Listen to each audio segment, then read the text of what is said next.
அதெல்லாம் புரிஞ்சுக்கிற அளவுக்கு நோக்கு பக்குவம் பத்தாது. யார் எனக்கு பக்குவம் பத்தாதா? நீ விஷயத்த சொல்லு, எனக்கு எந்த அளவுக்கு பக்குவம்னு அப்புறமா நான் காமிக்கிறேன். ஓகே, பசுமாடு எப்படி கத்தும்?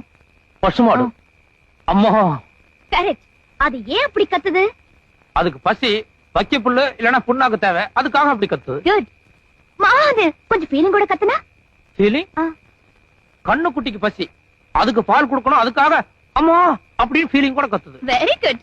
Don't touch me, come to the point.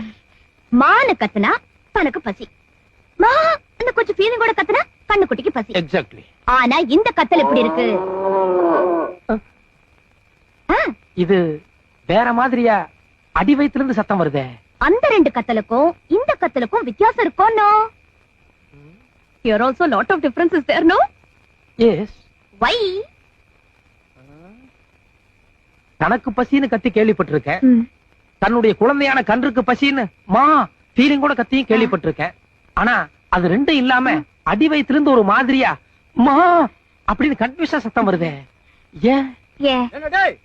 அறிவு கட்டவன 3 நாளா அக்கம் பக்கத்துல யாரையும் தூங்க விடாம பசுமாடு இப்படி கத்திக்கிட்டே இருக்க. நீ மட்டும் 2 பொண்டாட்டி கட்டிக்கிட்டா சரியா போச்சா? அப்பப்ப பசுமாட்ட காலகிட்ட சேர்க்கணும்னு உனக்கு தெரியாது?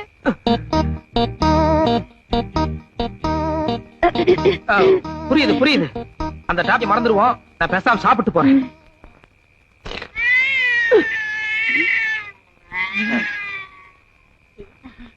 இது பூனை, இது கூட பரவாயில்ல, அது கத்தனா கத்திட்டு போட்டோம், பேசாம.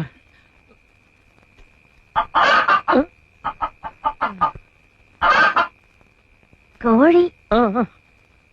என்ன இன்னைக்கு அக்கம் பக்கம் எல்லாம் ஒரே சமாச்சாரத்துல இருக்குது. இன்னைக்கு எனக்கு சாப்பாடு இதோட போதும். ஏயா பாதியில எந்திரிச்சிட்டு போற? அது பாட்டுல கத்தனா கத்திட்டு போட்டோம், நான் இன்னும் கத்தல. யாரு இந்த சத்தமெல்லாம் கேட்டா இன்னும் கொஞ்ச நேரத்துல நீயும் கத்தா.